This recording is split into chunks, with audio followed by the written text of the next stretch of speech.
Así es que, ¿cuál es el mensaje? Que tomemos la mejor decisión, como Pedro y Juan la tomaron. Seguir a Dios, obedecer a Dios y servirle a Él antes que a los hombres. Muy bien. ¿Es difícil? En algún momento será muy difícil, pero tenemos al mejor aliado, ¿verdad? Tenemos a aquel que dio la vida por nosotros y por cuya sangre nosotros ahora somos libres. Por lo tanto, vayan y hagan discípulos de todas las naciones, bautizándolos en el nombre del Padre, y del Hijo, y del Espíritu Santo.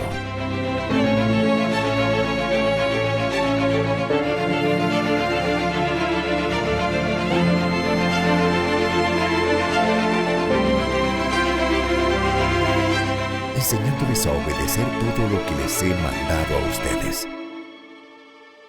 Y les aseguro que estaré con ustedes siempre, hasta el fin del mundo. La Guía Familiar.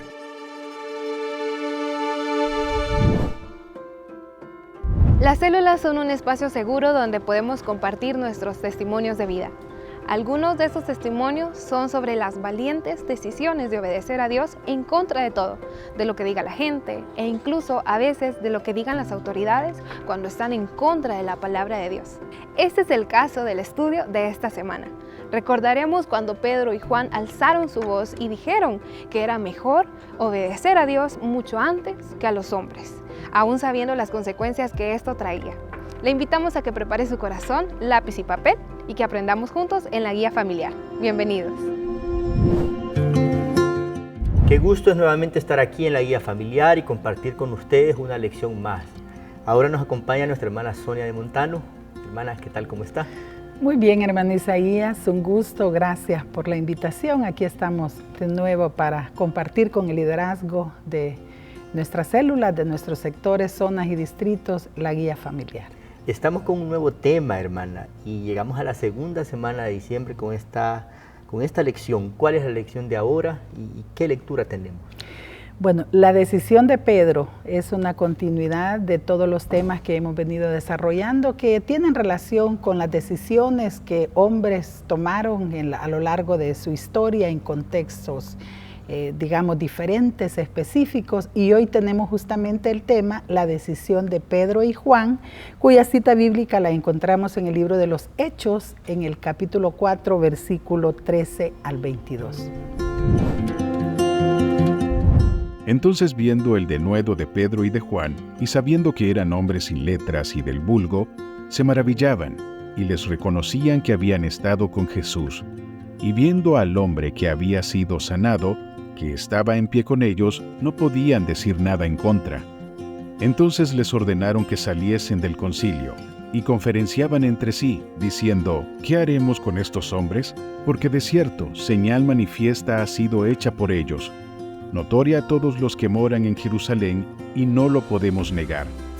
Sin embargo, para que no se divulgase más entre el pueblo, amenacémosles para que no hablen de aquí en adelante a hombre alguno en este nombre. Llamándolos les intimaron que en ninguna manera hablasen ni enseñasen en el nombre de Jesús.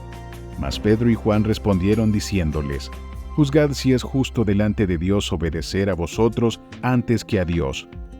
Porque no podemos dejar de decir lo que hemos visto y oído. Ellos entonces les amenazaron y les soltaron, no hallando ningún modo de castigarles por causa del pueblo, porque todos glorificaban a Dios por lo que se había hecho, ya que el hombre en quien se había hecho este milagro de sanidad tenía más de 40 años. Interesante la lectura, ese capítulo 4 de Hechos resalta lo que sucedía en la iglesia de los primeros siglos, ¿verdad? Lo que hombres y mujeres hacían, cómo ellos vivían la fe, cómo ellos se enfrentaban a situaciones difíciles como en este caso, y qué tenemos de verdad central.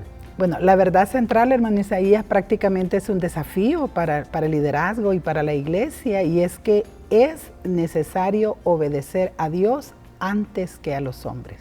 Una frase que suena bastante en la iglesia y Sí. que, como ya usted decía, es desafiante. Bueno, yo creo que estamos en ese contexto, ¿verdad? Antes de todo este capítulo 4, ya el Señor pues había partido, sí. Antes obviamente había resucitado, habían sucedido todos aquellos hechos, ¿verdad?, de su muerte. Y los creyentes después de todo eso son afirmados, continúan con ese anuncio del Evangelio. Así. Y ahora empiezan a hacer eco en su sociedad. ¿Qué sucedía con ellos? ¿A qué se enfrentaban?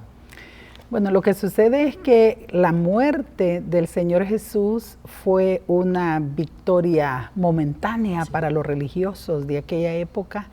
Cuando Jesús muere y es sepultado, ellos creyeron que tenían la victoria sobre Jesús, sobre el Evangelio. Cuando el Señor resucita, ellos se enfrentan a una nueva realidad y esa aparente victoria o victoria pasajera de los religiosos pues desaparece. Y claro, los discípulos, cuando el Señor asciende a los cielos y siguen, ¿verdad?, desarrollando esa gran comisión, ahora se encuentran, y justamente es lo que encontramos en el capítulo 4, ahora se encuentran a la reacción, sí, de los religiosos. ¿Por qué? Porque esa victoria momentánea que ellos consideraban haber tenido con la muerte desaparece y se enfrentan ahora a unos hombres determinados a cumplir la gran comisión que el Señor Jesús les había encomendado. Y es justamente donde nos encontramos en este capítulo 4. Me llama la atención cómo estos apóstoles, principalmente Pedro y Juan, que son los de la lectura, ya habían hecho pues milagros. Así, o sea, el Señor los había usado, sí, con milagros. Y eso obviamente hacía eco en su sociedad, porque, por ejemplo, ese hombre que fue sanado tenía ya muchísimos años, ¿verdad?, en su condición, pero el Señor los usa. Entonces quiere decir que ellos ahora tenían un impacto en la sociedad en la que se movían y llegaba a los oídos de los religiosos, de las autoridades de aquel tiempo. Así es, y justamente ese es el punto. Es contradictorio encontrarnos con este episodio porque los religiosos eran eso, religiosos supuestamente cumplidores de la ley, celosos, etc. Sin embargo, se veían amenazados por parte del trabajo que los discípulos estaban desarrollando, el mensaje, la divulgación de la resurrección del Señor Jesús, esa manera tan elocuente y poderosa con la que Pedro y Juan estaban dirigiéndose al pueblo, pues claro, ponen aprietos a los religiosos.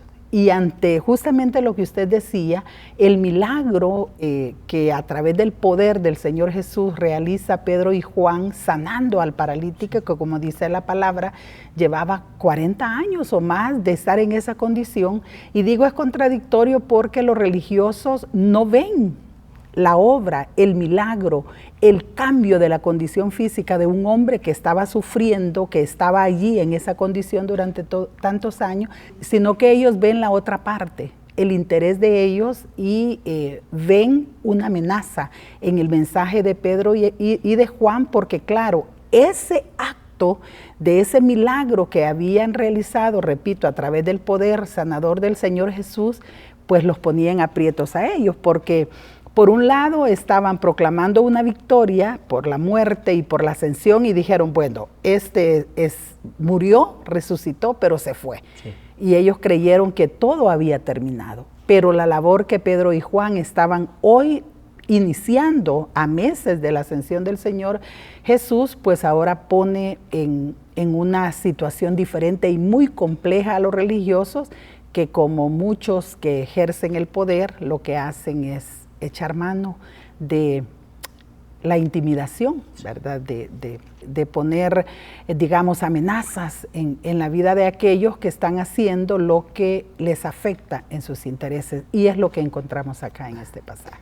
Sí, estos religiosos, estas autoridades pensaban que todo se iba a acabar con Jesús, con la muerte de Jesús. Así es.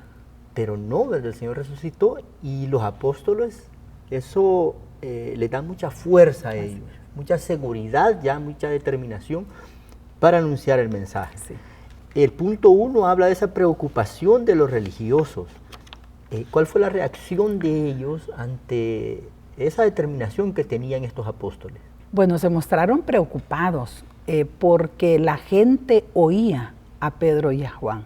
La gente los escuchaba, la gente estaba creyendo, eran miles los que habían creído ya al Evangelio, a la palabra que Pedro y Juan predicaban. Entonces se sentían amenazados en su condición de religiosos, seguramente creyeron que iban a perder poder, ¿verdad? Que iban a perder autoridad, credibilidad ante el pueblo, porque habían unos hombres seguidores de Jesús que estaban desarrollando esa labor que antes de la ascensión del Señor Jesús desarrollaban en equipo, es decir, los discípulos y el Señor Jesús.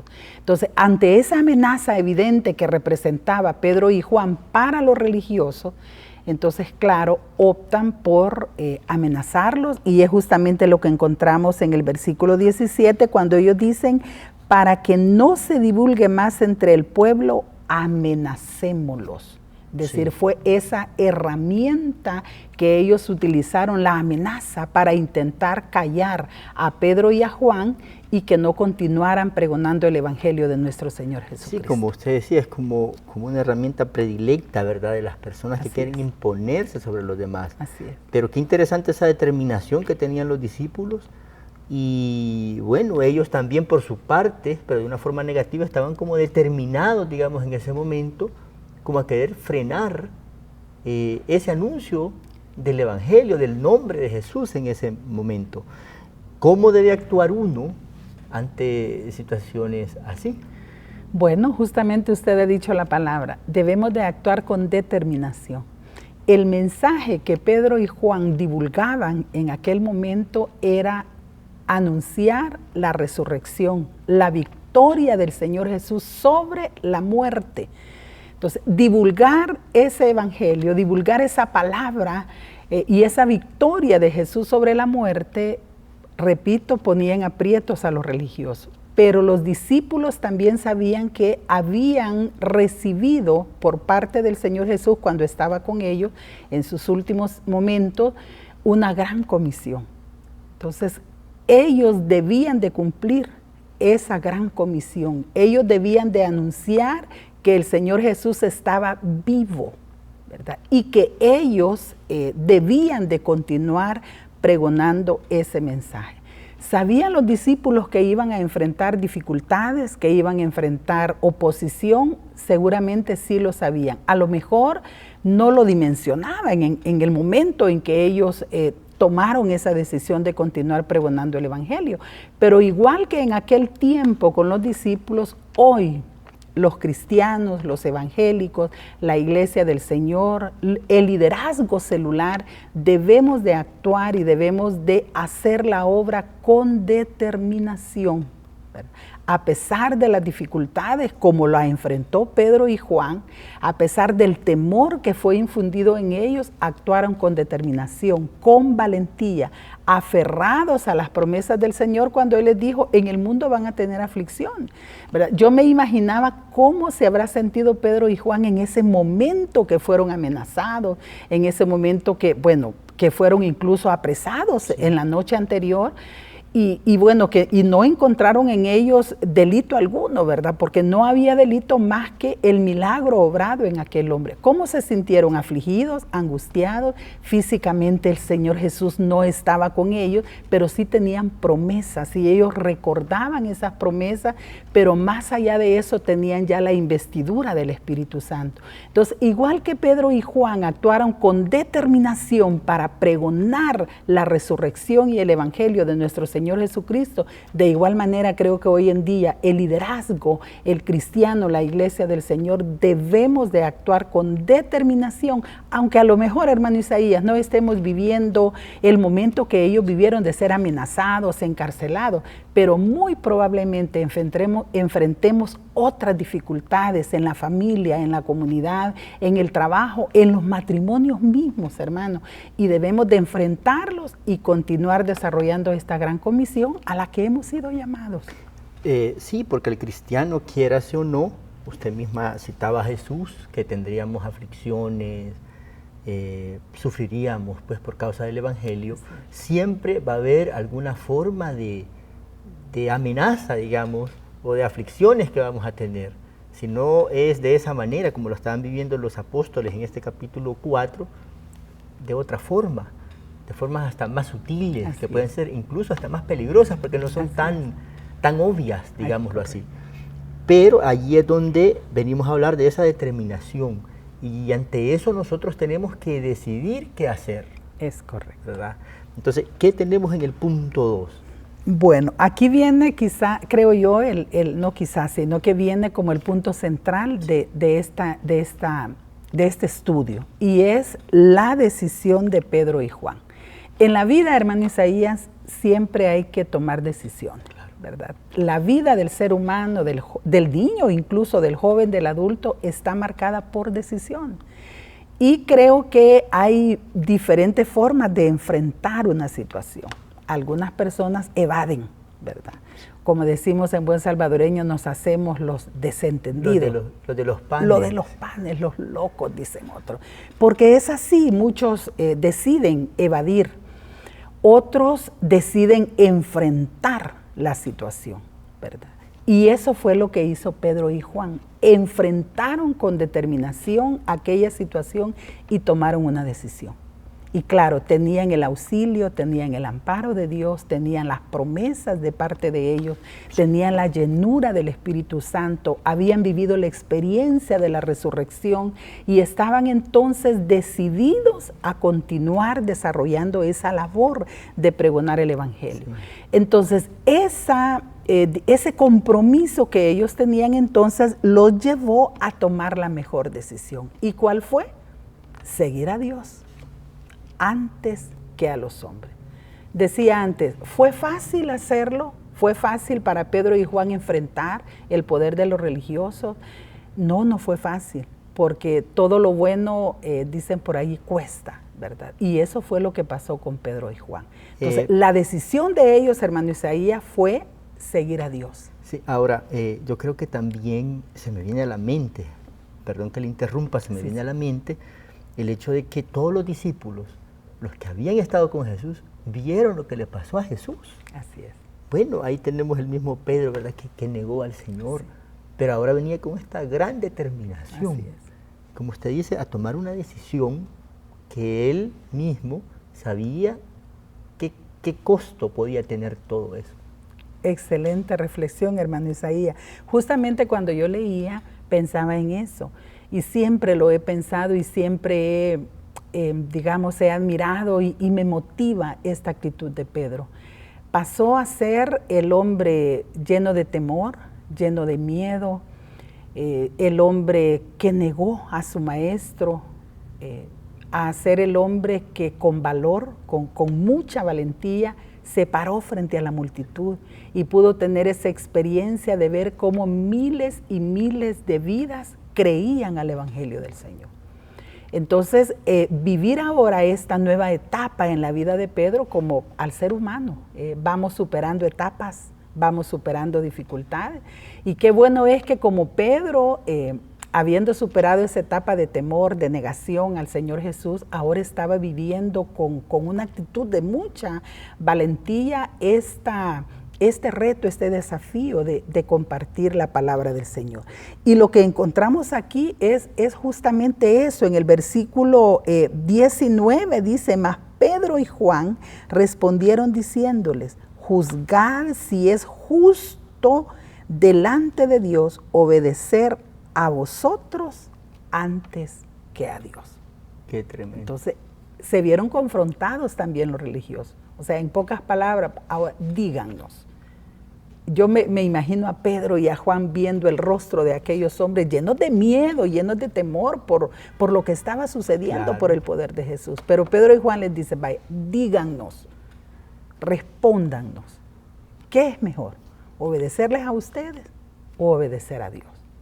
O sea, yo de verdad que he pensado en la autoridad con que estos hombres hablaban, pero también la vergüenza que los religiosos sintieron porque no tenían justificación, no había justificación más que el temor, como decía al principio, de perder poder, influencia, de quedar como mentirosos ante el pueblo, ¿verdad? Y que esa religiosidad que ellos practicaran, pues cada vez hubieran menos personas que les siguieran y que creyeran en ellos. En las células pudiera surgir la pregunta Sí. de algún miembro, ¿verdad? Alguien que asiste ahí a las células y preguntarse o preguntarle al líder, lideresa, ¿cómo puedo hacer yo para tener ese tipo de convicción? Sí. ¿Qué se puede hacer? Wow. Sí, yo creo que eso, hermano, es una pregunta que puede surgir en todos los niveles, desde el miembro de la célula, el líder, el supervisor, el pastor incluso, me atrevo, porque cómo actuar con ese espíritu guerrero ante la amenaza, ante la dificultad y ante el problema. Yo creo que la palabra del Señor nos dice qué debemos hacer, y es que debemos de revestirnos de la armadura de Dios. Aquel cristiano que tiene por guía la palabra del Señor y que tiene por práctica la dependencia de Dios a través de la oración, a través de la lectura de la palabra, a través de la búsqueda permanente de Dios, ¿verdad? Yo creo que está o estará preparado de alguna manera para enfrentar este tipo de situaciones y para no huir, porque ese es el punto, ¿verdad? No huir, sino que enfrentar este tipo de situaciones, porque Dios no nos ha dado un espíritu de cobardía, ¿verdad? Sino que nos ha dado un espíritu de valor, de dominio. Entonces, estamos llamados a enfrentar este tipo de situaciones. ¿Y cómo lo vamos a hacer? Vistiéndonos, revistiéndonos de la armadura de Dios, estando preparados para enfrentar este tipo de situaciones. Y creo que el liderazgo en nuestras células debe de inyectar en los miembros de su célula ese espíritu de valor, de confrontar al mismo enemigo. Dice la palabra del Señor en Santiago, resistid al diablo, ¿verdad? ¿Y el diablo qué es? El diablo es la dificultad, el problema, la adversidad, todo ese tipo de situaciones que quieren influenciar negativamente nuestra vida para que menguemos en nuestras prácticas espirituales y en el crecimiento de nuestra fe. Entonces es importante que no solamente nosotros como líderes, lideresas, enfrentemos ese tipo de dificultades, sino también motivemos y modelemos a los miembros de nuestra célula cómo enfrentarlo, cómo hacerlo, porque solo así tendremos una iglesia y tendremos un pueblo firme en su fe, ¿verdad? Y decidido a enfrentar cualquier tipo de adversidad. Muy bien. Ahora, en esto de la decisión de Pedro y de Juan, estaban ellos contraviniendo pues autoridades. Y yo creo que eso de que ellos dijeron de es necesario obedecer a Dios antes que a los hombres, sí es necesario, veo yo, según lo que usted nos ha estado explicando, la determinación que se debe tener para poder decidir por el Señor, por lo que dice la palabra de Dios, antes que a los hombres. No sé si puede darse esto en la misma familia o en la iglesia también. Sí, lo que pasa es que obrar con justicia, obrar hacia lo justo, hacia lo verdadero, siempre puede traernos complicaciones, ¿verdad? Problemas, pero ese es el desafío que tenemos como cristianos, como hijos de Dios. No necesariamente una ley porque es ley es justa, ¿verdad? Los legisladores también pueden equivocarse porque son humanos. También pueden equivocarse los gobernantes en sus decisiones, en sus ordenanzas. Entonces, siempre que el cristiano vea que aquello que se le pide hacer va en contra de los valores, de los principios, de la palabra del Señor, no debemos de temer. Cuando yo estudiaba justamente este punto, pensaba en las mujeres parteras. ¿Se recuerda, hermano Isaías? Las de Egipto. Aquellas mujeres de Egipto que desobedecieron al Estaba faraón. la ley del faraón. Así es. Todo varón, ¿verdad?, debe ser aniquilado. Y ellas desobedecieron. Y desobedecieron al faraón, que era un hombre duro. Claro. Y ellas entraron en desobediencia. Y a propósito, eran mujeres. Hermano Isaías, eran mujeres. Entonces creo que como cristianos no debemos de temer. Cuando aquello que se nos pide hacer está en contra, repito, de los valores, de los principios, de la palabra del Señor, debemos actuar con fe, creyendo en que tenemos el respaldo de Dios y necesitamos anteponer, ¿verdad?, nuestra fe.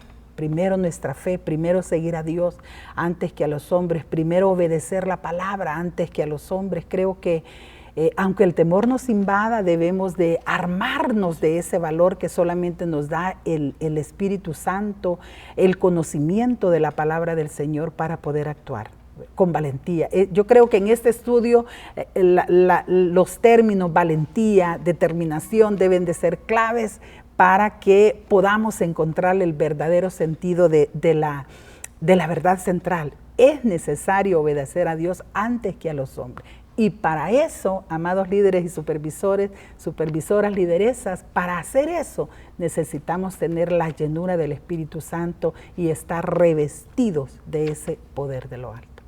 Muy bien, hermana. Entonces cerramos así este punto número 2 y antes de entrar al punto número 3, yo quiero que nos quedemos con las palabras de una hermana que tiene pues algo que decirnos y reforzar esta verdad central. A lo largo de este camino como cristianos, como líderes, nosotros nos vamos a enfrentar con diferentes tipos de personas, las cuales van a intentar persuadirnos para que nosotros cambiemos la decisión de seguir obedeciendo la palabra del Señor. En mi caso, tuve una experiencia en la cual en el momento más difícil de mi vida, encontré unas personas que me dijeron, deja de servir, deja de ir a visitar, deja de ir a hacer tu célula. Pero sin embargo me mantuve firme, mi convicción estuvo en el Señor porque sé que lo que Él me ofrece es mucho mejor. Así que hermanos, vayamos este sábado, animemos a nuestros hermanos, líderes, sigamos obedeciendo a Dios porque solamente Él es el único que a nosotros nos va a ayudar. Y recordemos que es necesario obedecer a Dios antes que a los hombres. Después de estas palabras nos quedamos entonces ahora con el punto número 3. Lo voy a leer, dice el punto 3, el último intento de las autoridades religiosas. ¿Cuál era ese último intento? Bueno, como decíamos en el punto 1 y 2, ellos utilizaron el recurso de la amenaza para intimidar, para hacer retroceder a Pedro y a Juan, para que desistieran de pregonar la resurrección de nuestro Señor Jesucristo y el mensaje de salvación.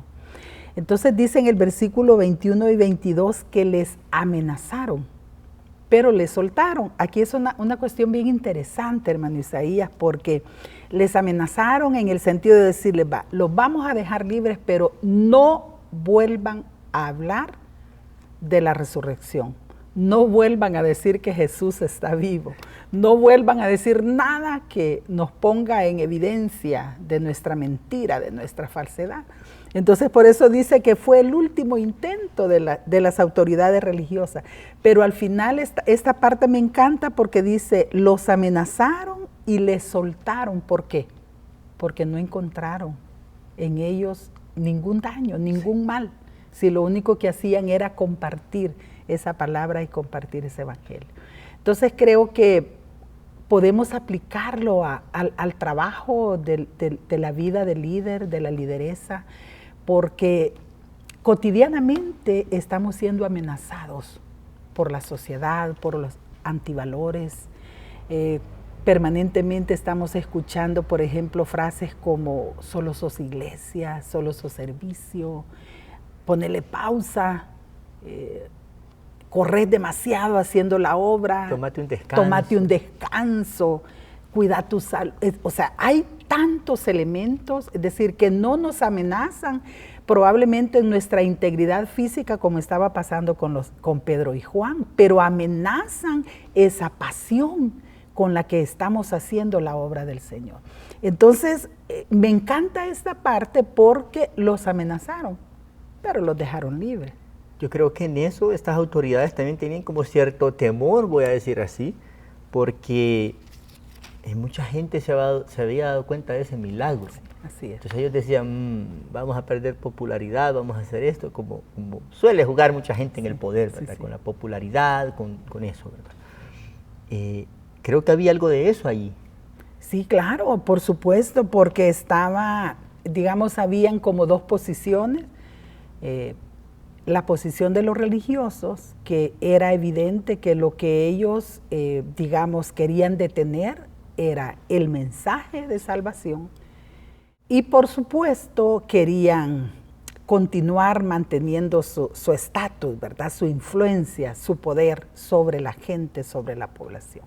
Pero por otro lado estaba Pedro, Juan, el mensaje, la evidencia del poder, y los miles y miles de hombres y mujeres que se convertían y creían a ese evangelio. Entonces los religiosos se vieron confrontados y seguramente dijeron, si los dejamos acá, podemos ser linchados por la gente. Entonces estaban, como decimos, entre la espada y la pared. Pero la misericordia del Señor, hermano Isaías, siempre obra a favor de sus hijos. Y creo que esta es una muestra de que Dios no abandona a aquel que hace su voluntad. La determinación de Pedro y de Juan de decirles, díganos, explíquennos, ¿qué mal hemos hecho? Lo que hemos hecho es sanar con el poder de Jesús a un hombre que tenía 40 años de vivir en esa condición.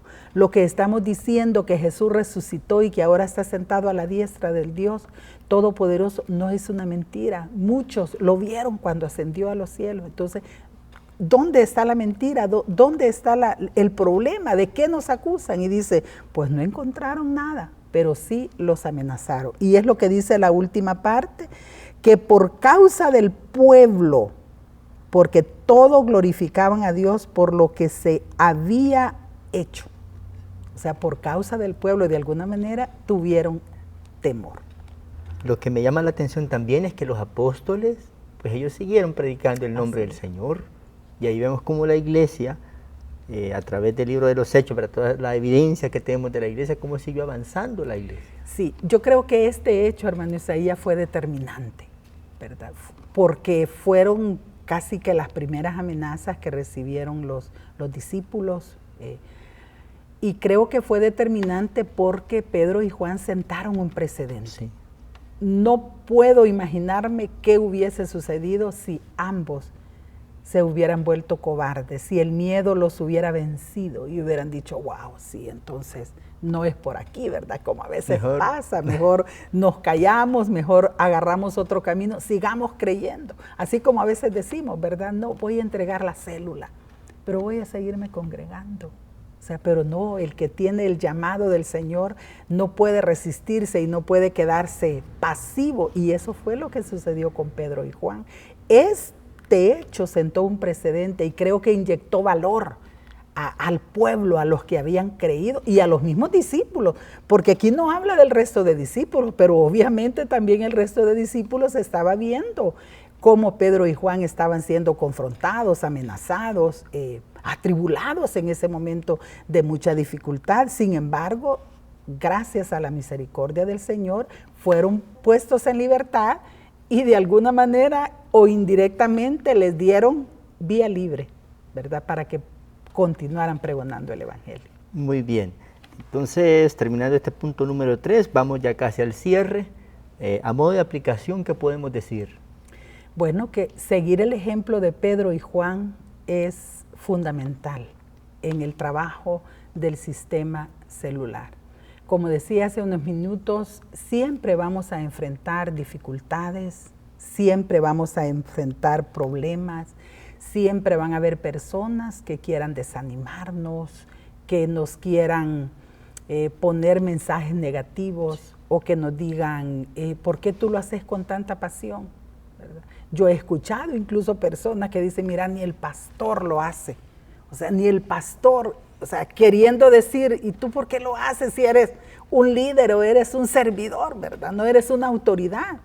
Pero aquel que tiene el llamado de Dios, aquel que arde en su interior por amor a las almas, al pecador, yo creo que cualquier problema, cualquier dificultad es chiquito, ¿verdad? Para todo lo que las almas necesitan. A veces no dimensionamos que el hombre y la mujer, el pecador, grita en silencio por la necesidad que tiene de Dios. Porque sí, hay mucha necesidad en el ser humano, en el pecador, ¿verdad? Sobre conocer la palabra del Señor y tener ese encuentro con el Señor. Así es que, ¿cuál es el mensaje? Que tomemos la mejor decisión, como Pedro y Juan la tomaron.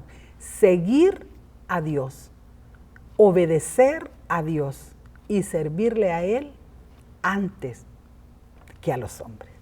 Muy bien. Es difícil, en algún momento será muy difícil, pero tenemos al mejor aliado, ¿verdad? Tenemos aquel que dio la vida por nosotros y por cuya sangre nosotros ahora somos libres. Bueno, estamos en el mes de diciembre y es un tiempo en el que muchas personas se ponen a reflexionar, último mes del año, qué voy a hacer el otro año. Es una buena fecha para poder determinarnos a esto. Pero también el mes de diciembre es muy complicado, muy complicado, porque algunos en este mes toman una vacación espiritual también. Entonces ahí creo que ahí, exactamente. Este mes también muchos van a ser confrontados, ¿verdad? Claro.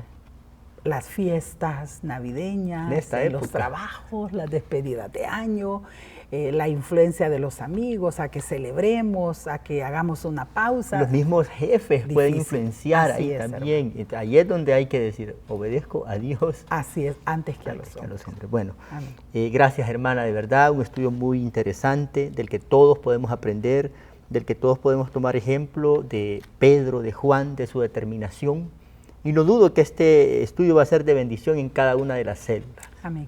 Amén, hermano. Yo igual lo creo. El llamado para liderazgo es que lean la guía, lean el estudio, lean todo el capítulo, oren al Señor durante la semana para que el Señor les dé su buena palabra, para que hayan invitados en su célula, para que tengan resultados de conversiones, reconcilios y que el Señor se glorifique en el estudio o en la palabra que Él entregará a través de cada líder, a través de cada supervisor en la célula de este próximo sábado. Muy bien, gracias hermana. Y gracias a ustedes también por estar pendientes siempre de la guía familiar, de cada lección que estamos compartiendo todas las semanas aquí en el IMTV, en las plataformas digitales, en YouTube. Si no está suscrito, suscríbase para que pueda tener ahí disponible el estudio cada semana. Invitamos también a que estén pendientes de las demás plataformas, los demás lugares como Restauración 105, ahí se está emitiendo el estudio también, y por supuesto en Misión Cristiana Elim. Que Dios les bendiga, nos vemos la siguiente semana.